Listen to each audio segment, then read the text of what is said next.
Nous nous retrouvons maintenant sur le stand Volvo avec le nouveau XC90 qui prend donc la place de son prédécesseur 13 ans après.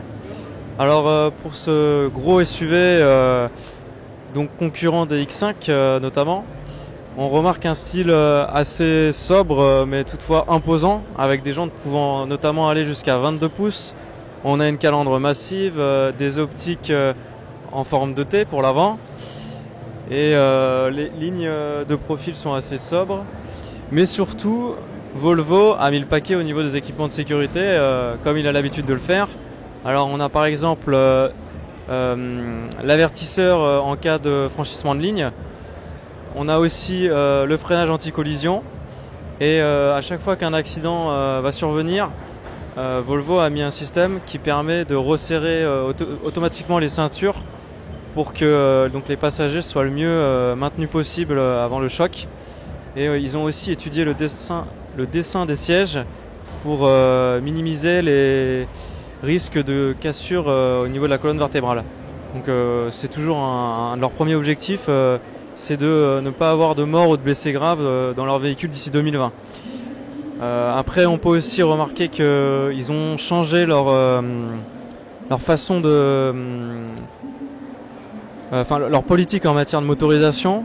Et pour ça, Arnaud, tu vas nous en dire davantage. Alors la spécificité, c'est qu'on a uniquement des 4 cylindres sous le capot du XC90, qui est pourtant un 4x4, un SUV haut de gamme.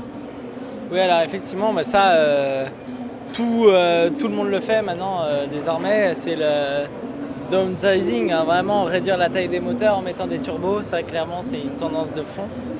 Sur les XC90, c'est vrai que Volvo nous l'annonce depuis quelques années. On avait encore du mal à s'imaginer que les futurs XC90 et S80 et tout le futur haut de gamme Volvo sera qu'en 4 cylindres, mais ça va être...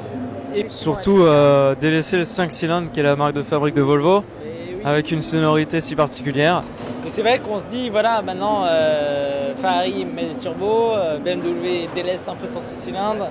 Maintenant, tout le monde est un peu obligé de le faire. Donc là, sur les XC90, on aura en motorisation de pointe un T8, une appellation T8, qui sera donc toujours ce 4 cylindres là, 2 litres essence, et donc qui sera en hybride et qui fera en puissance cumulée 400 chevaux. Ce qui est vraiment pas mal, 400 chevaux. Et pour un 4 cylindres, il faudra s'y habituer, ça prendra un peu de temps, mais voilà, à voir ce que ça donne. Et peut-être un petit mot aussi sur l'intérieur. Alors, à l'intérieur, encore une fois,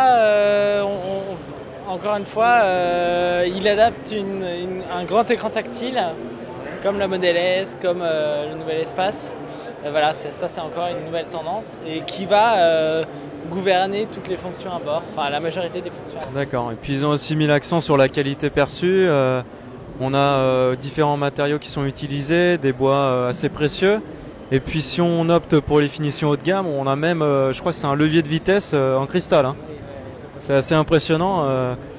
Donc voilà, c'est le raffinement ultime en quelque sorte. Ils ont mis le paquet là-dessus et clairement on a pu voir qu'au final ce XC90 va continuer sur la lancée de leur politique de sécurité qu'on avait pu voir dans notre essai sur la V60 et avec toujours plus d'efficience et vraiment de technologie avec une ambiance toujours assez particulière, assez pure au final. Ouais, et puis on ressent bien l'esprit scandinave.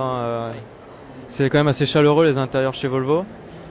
Et donc pour finir, on a un 4x4 qui débute juste en dessous des 50 000 et qui peut dépasser les 90 000 euros. Donc une assez forte amplitude.